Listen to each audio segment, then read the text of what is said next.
Hello everyone, welcome back to the channel and to a new monthly installation of Arch. This time we are going to use the November 2021 ISO and we are going to install Arch from scratch with the i3 window manager. Now this should be enough to get you started from scratch with i3. If you want more information about i3, I have already some videos on the channel for that, so if you are interested in more customization stuff, make sure that you check those out.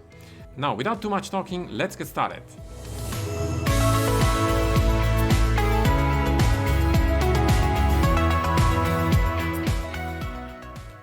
So here we go, we are ready to install Arch with the November 2021 ISO. This is gonna be an installation with the i3 window manager to get you started. I have more videos on the channel, more in depth about i3 if you wanna customize it further. But without further ado, here, let's get started. So the Arch ISO boots up with the US keyboard, which I don't have. So I need to change the keyboard layout by typing in load keys and then my keyboard layout here. And then I can hit enter. And now let me also increase the font sizes so that you can see better. So set font and then ter-132n. This is a terminus font. You can see also it's much bigger, easier for me as well to read. So let's get started first and let's check if we have an internet connection. Well, if you have an IP, better said. So let's type in IP-C space A. Using the C here to show the colors, it's easier to see. So you can see in this machine, I have two interfaces. The one I'm interested in is the second one, ENP1S0. This is a cable, it's an Ethernet cable. And you can see I have an IP there ending with 186. Now, if you have Wi-Fi, you need to use the IWCTL utility, which you can enter by typing in here IWCTL. So once you are here, you can type in station. Normally, it's always called WLAN 0, but it depends really on your machine. So you have to check out here in the list of interfaces what's the name of your adapter, but in many cases is WLAN 0. So you can type in station WLAN 0 and then connect, and then the name of your network. Then once you enter that, you will be asked for the passphrase, and once you enter the passphrase, you will be back to your IWD prompt here. So after this, you can type in exit, and again, use the IP space A command to check if you have an IP. Once you have an IP, like in my case, you can type in then pacman-sy to check if we can synchronize the repositories, and you can see it works just fine. So we are ready now to install Arch Linux. So let's type in lsblk. You can see there I have a disk called VDA. This is because it's a virtual machine. In your case, it might be something else. It might be SDA or NVMe 0 and 1. So make sure you replace the name of the disk here when you see it in this video.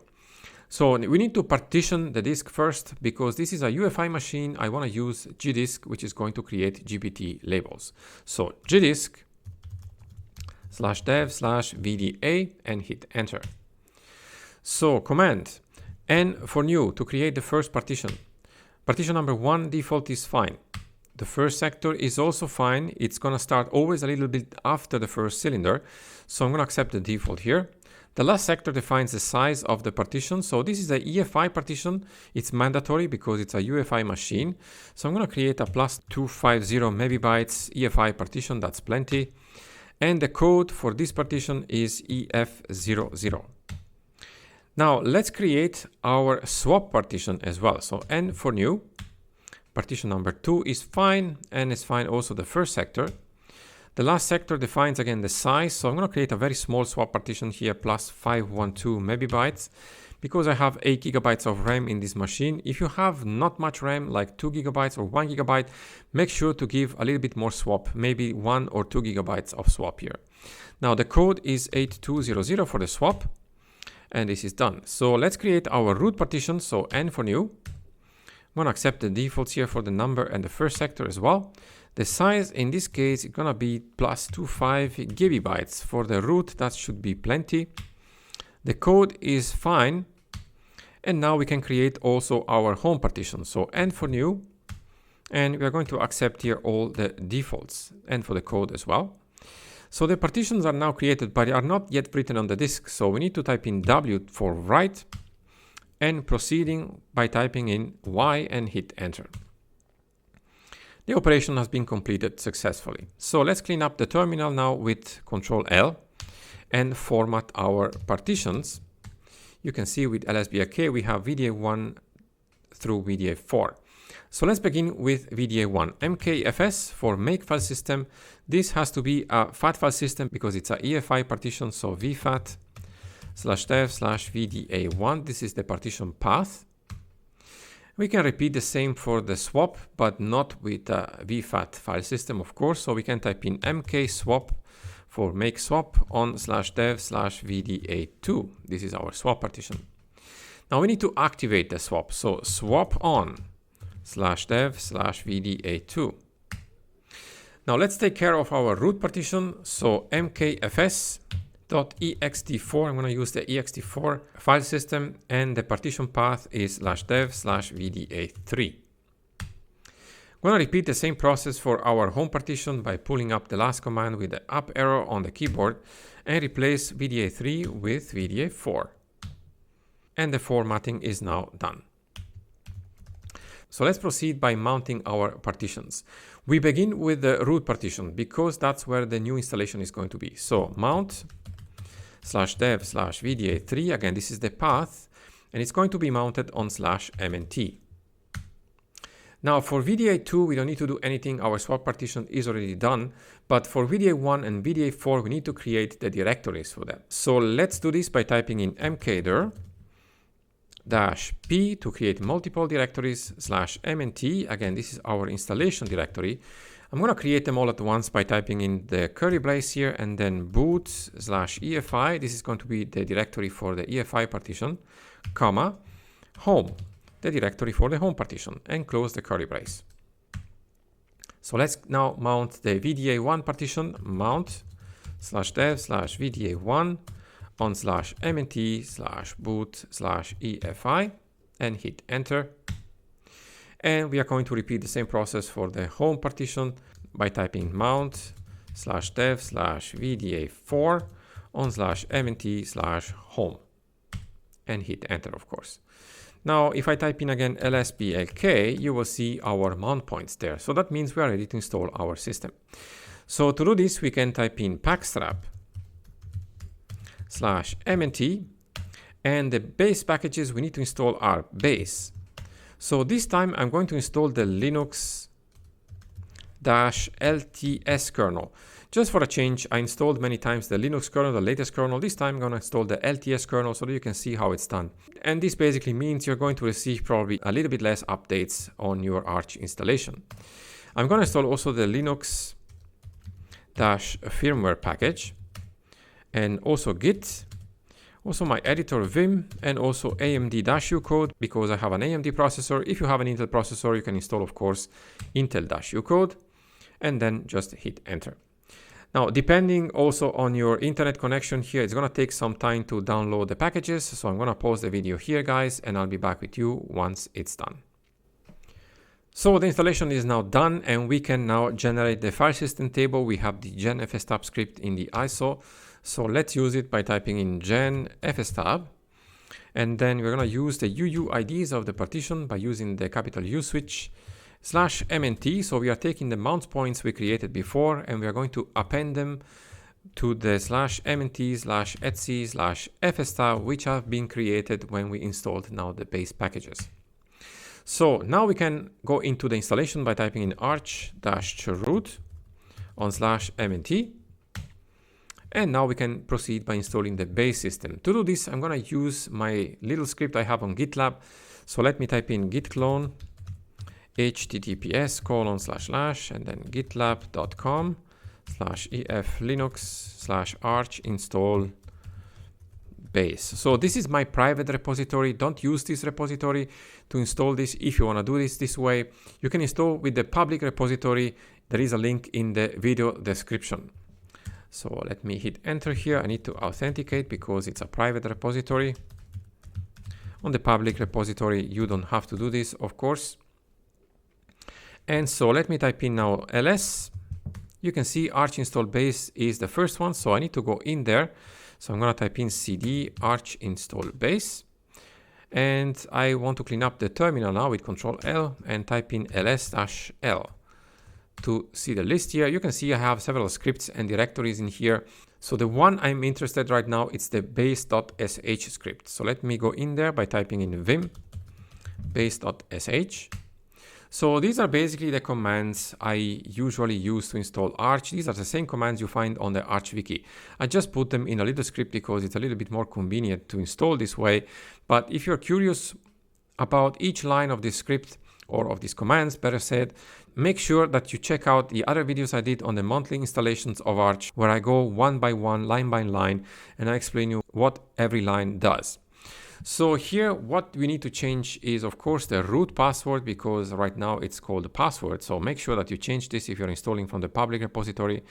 And I want to actually remove this no confirm, because I do want to actually confirm these packages. And let's see what else we need to change here. Because we are using the LTS kernel, I want to change also the headers. These are the headers for the Linux kernel. If you want to install them for the LTS kernel, we need to install linux-lts-headers. Now, another thing I would like to do here is to install Pulse Audio and replace Pipewire, because I'm going to install i3 and that's based on Xorg. I know Pulse Audio is going to work better. So I'm going to type in here Pulse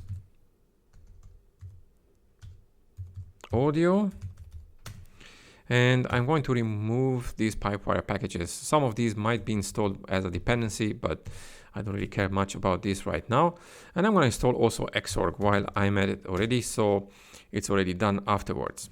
Then we're going to install here our video card drivers. So depending if you have an AMD card, you can uncomment this line. And if you have an NVIDIA card, uncomment the second line. If you have an Intel card, you don't have to do basically anything, because the Mesa driver installed already by default is going to work just fine. These are the commands for grub, which actually we can leave. And these are the services that are going to be enabled. Now here I'm creating a user for the system. So make sure that you replace my name with yours here, with your username. And also by changing here the username and the password for the user you created just now. And also replace the username here on the libvirt group, because this is going to add the user to the libvirt group if you're going to use Virtual Machine Manager. And also change the username here in the last line, which is going to give the user sudo privileges. So change it here on the command and also here as a file name. Then once this is done, we can save this file and exit vim with :x. And we can also now give the script execute permissions by typing in chmod +x on base.sh.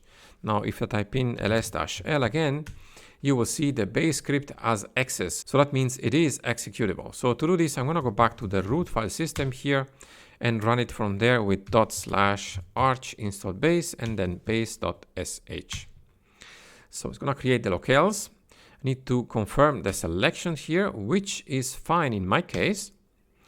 The portal here is going to be GTK, and IP tables and FT are in conflict with IP tables. So I'm going to remove IP tables. Yes.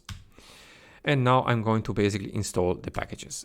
So again, this is going to take some time depending on your internet connection. So I will pause again the video here, guys, and I'll be back with you once it's done.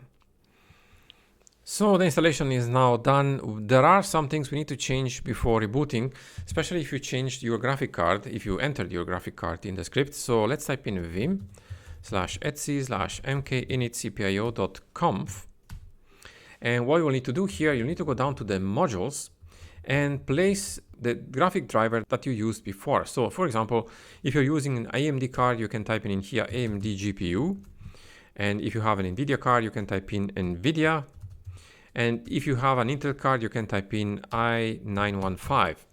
Now, for me, this is a virtual machine, so I don't actually have to type in anything. But if you do, make sure that then you save the file with :x. And then you will need to recreate the initram fs if you use the modules. So to do this, you will have to type in mkinitcpio-p on linux-lts in this case, because we are using the LTS kernel. Then once you hit enter, the initram fs will be regenerated with the modules. So now we are ready basically to go. So we can exit here the installation and we can unmount our ISO by typing in umount-r on /mnt. And now we can reboot our machine. So I'm going to type in reboot and we should be greeted by the grub bootloader. So you can see this is grub. Actually, I forgot to change the resolution of grub here, but it does not really matter. I'm gonna just set it for now here by hitting the E key on the keyboard and adding here the video parameter 1920 per 1080 and then booting up with Control X. And so it's gonna take my full display here. You can see we have a prompt, so the installation worked. So let's type in our username and the password we selected before. So there you go. Now let me type in again set font ter-132n to increase the font sizes one more time. And now we are ready to go. So Control L to clean up the terminal. So we are ready to install our window manager. So let's type in sudo pacman-s. I would install the i3 group because that's including also the locker and the i3 bar if I'm not mistaken. And let's see, I want to install also one terminal, so I'm going to use Terminator in my case. You can choose, of course, another one if you like. I'm going to install also LX Appearance. And next, I'm going to install also Nitrogen for our wallpaper. I'm going to install also a file manager. I'm going to go in this case with PCman FM, which is very light.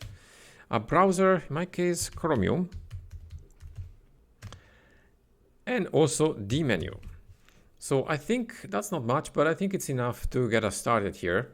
And so I'm just gonna hit enter and accept the default here for i3 gaps, which is the first repository, and hit Y here to proceed with the installation. So this shouldn't take too long to install because there are not too many packages and also they are not that big. So you can see it's already finished. Now we have the window manager, but we don't have any display manager installed yet. So what you could do here, you could use .x with the xinitrc file if you want to do that. I have a video actually on the channel which is showing you how to do this. If you want to use a display manager, you can do that as well because i3 creates a desktop session. So here I'm going to install actually one of my favorite display managers from the terminal, which is called Ly.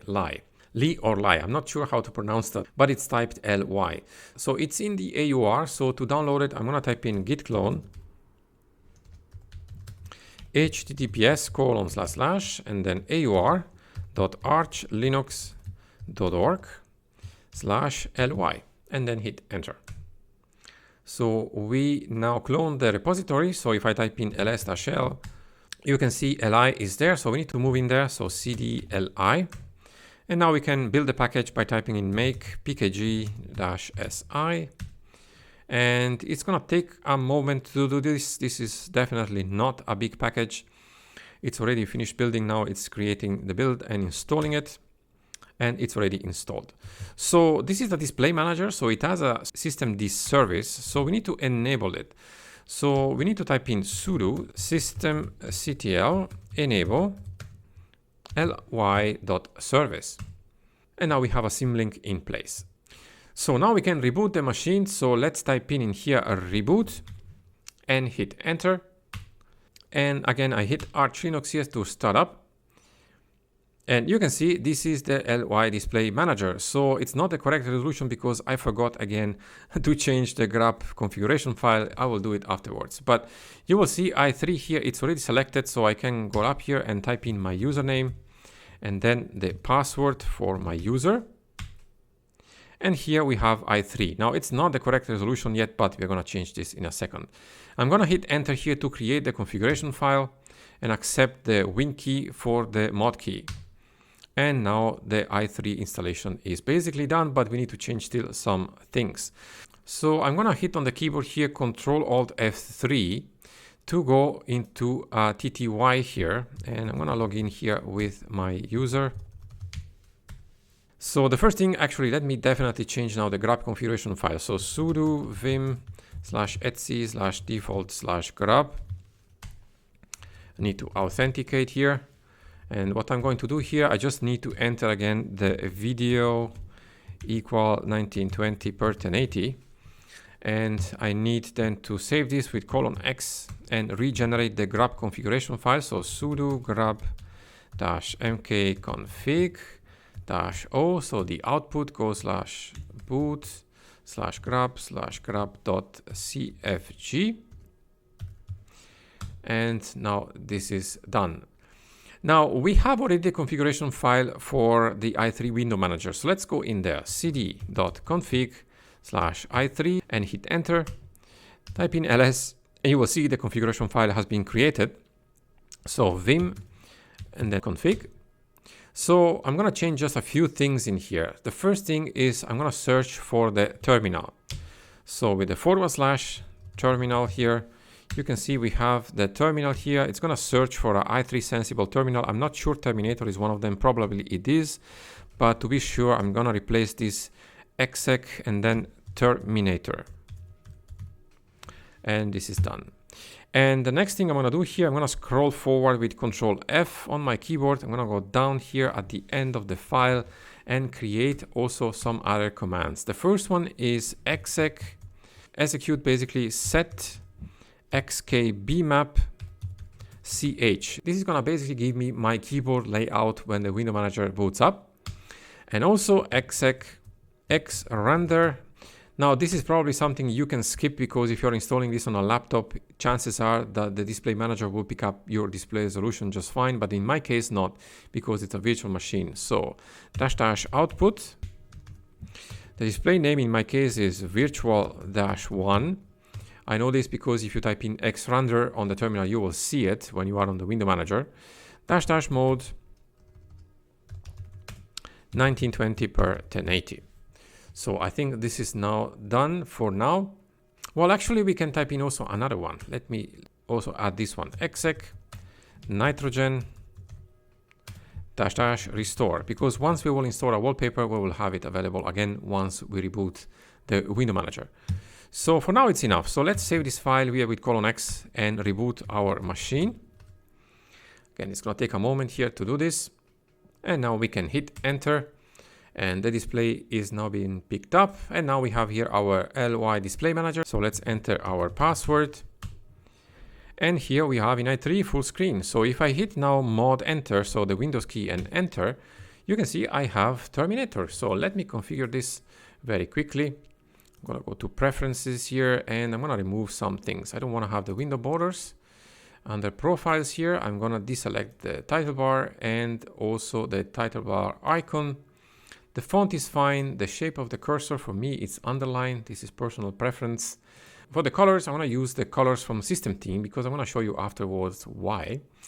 And for the background right now, solid colors is fine. And the scrolling, I'm going to disable it. So then we can exit from here. And this is what happens. So this is basically the color of the theme because we don't have any. So let's install one, shall we? So let's type in sudo pacman-s. I'm going to install the arch-gtk-theme. And while I'm at it, I'm going to install also the arch linux-wallpaper. And then hit enter.